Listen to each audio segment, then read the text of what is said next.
Hi everyone, Nicholas of One, assistant professional out here at Lake Carrick Country Club, and if you saw yesterday's video, we did a massive driver head-to-head of all the low spin models that were released in late 2017 and early 2018. Today I have for you again another driver head-to-head, again the same 5 models but now in all the standard heads, so hang out for this video and we'll have a look.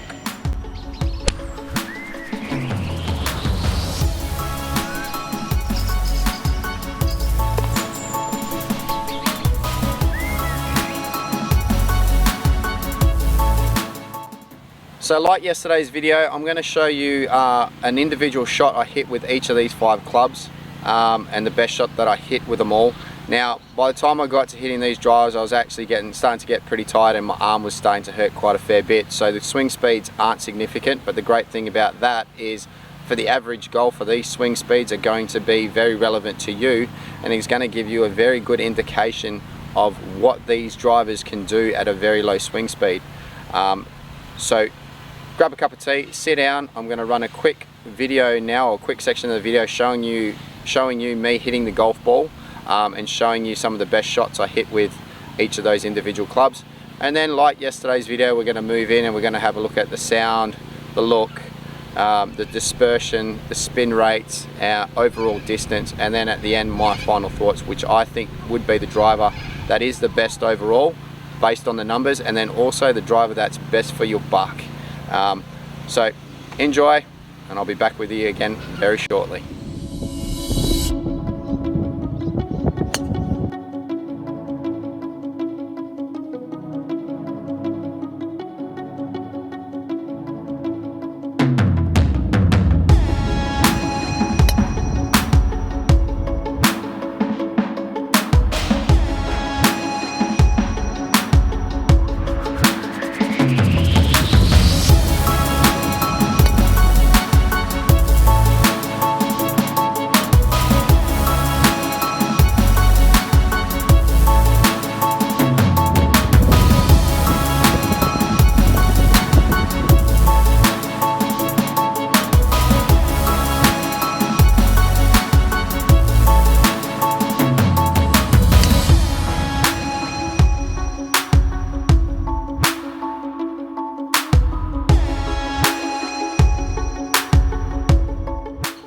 Okay, well, I hope you enjoyed that, and now we're going to get into the more important stuff and talk about these drivers and my thoughts on them all, and also the numbers that come up. Now first of all, just letting you know, all the drivers were hit with 9.5 degree heads, or close to 9.5 degrees. Some of them were 9, some were 9.5, some were fairly close to 9.5, so I try to adjust them all to try and get them up to 9.5. All of them were hit with the hzdous shaft 6.0 except the Mizuno. The Mizuno was hit with a tensei white shaft.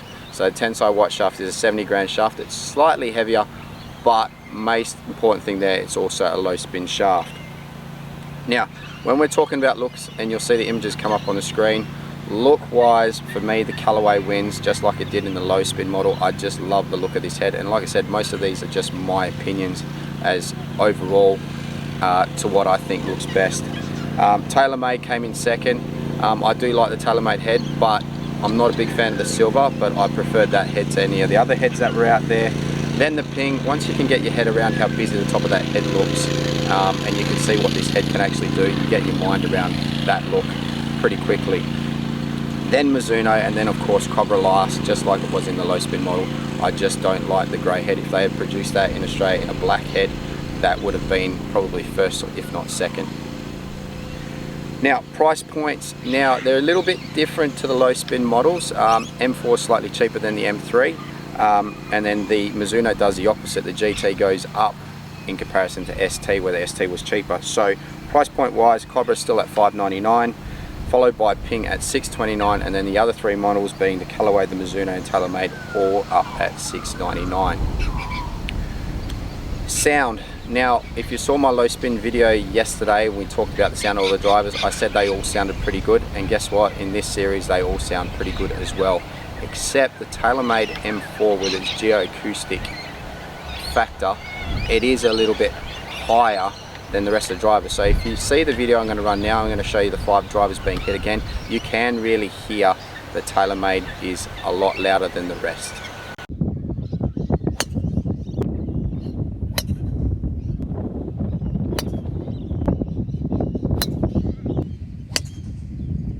So there you go, you can hear it, there's a TaylorMade, it is a lot louder. So let's now move into what I call the spin numbers and getting into the crunch details and the numbers. Optimal spin numbers, like I said, for me yesterday is anywhere between 2100 and 2500. In last again is the Cobra, coming at 3501, which is very disappointing because I thought with the spin milled face or the milled face that they were talking about, it was going to come out a little bit lower, but unfortunately it still had high spin numbers, which made the ball go up. And you'll see when I start to talk about overall height, you'll see how they start to marry up. From there we had a fairly significant drop, so 3501 for the Cobra. We moved down into the Mizuno at 2963, TaylorMade at 2943, then the Callaway at 2614, and then the big shock, and this one really caught me off guard. And if you saw my individual review on the Ping G400 Max, you can see how this marries up as well. G400 Max came in at 2.4, and it blew me away because of the weight of that head, or the new tungsten weight, and the deeper the head was. I expected that thing to shoot up into the air and get high spin numbers, and it hasn't at all. And that actually won the low spin number. Almost makes me think that I probably should have put the G400 Max into the low spin driver testing yesterday. But because it's a 460cc and because it had a heavier tungsten weight and the head's deeper, I assumed that it was going to be a slightly higher spinning driver. But as you saw from my individual review and from this test, it's not. It is a very low spinning driver, which makes me put to the argument, is this driver going to be good for the average punter? You're going to have to go out there and test it, but they're saying it is a more forgiving driver. It has a higher MOI count than any other driver that Ping has released in the history of the game, and if it's got a high MOI count, then it should be for, you know, your slightly high figured handicappers. So definitely go out there and try that driver. Going on to max height, again Cobra, as you can see with the spin numbers matched up to its ceiling height, and it went a little bit higher than rest at 23. TaylorMade came in at 19, the Ping at 18, same as the Callaway, and then followed by Mizuno at 17. Now really, there's not too much discrepancy in height between all these drivers, and because my swing speeds weren't so quick and my arm was starting to hurt, I wasn't probably going to get the heights that I would normally get or the spin numbers that I would normally get. So I'm going to revisit this test in about a month's time and do it again and come back to you and show you that, to see how the spin numbers and also overall distance and max height work out once my arm's feeling a little better and I'm not so tired. But that's for today's test, and that's the numbers that came up. Now let's move on to dispersion. Winner here, and it didn't shock me, is the Ping G400 Max.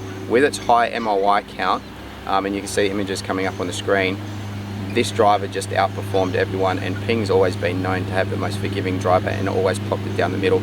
So it was good to see Ping owning its own record. Then it came by then second place came TaylorMade, and then followed by the Callaway. Then you've got the Mizuno, and then the Cobra. But in truth, I hit one errant shot with the Cobra, which probably threw its averages out more than it should have. If that errant shot had been deleted, it probably would have been a lot closer in regards to its shot dispersion. But in the basis of this test, the Cobra did come last because I did have one shot which leaked a little bit right. As you can see from the images there, most of my shots went right to left. Now the big one, total distance. So just like yesterday, I put the averages, so I took the quickest speed and then I brought all the other drivers up to that same speed so that we could get a good indication of overall distance. So I think the quickest swing speed, as you can see from the screen there, is 97 miles per hour, and all the other ones were slightly slower, so I brought them up to match it to the 97. Now just remember, for every mile per hour you get roughly 3 meters of distance. So overall winner, and by a significant margin, and I mean 6 meters to 7 meters, was the Callaway at 230.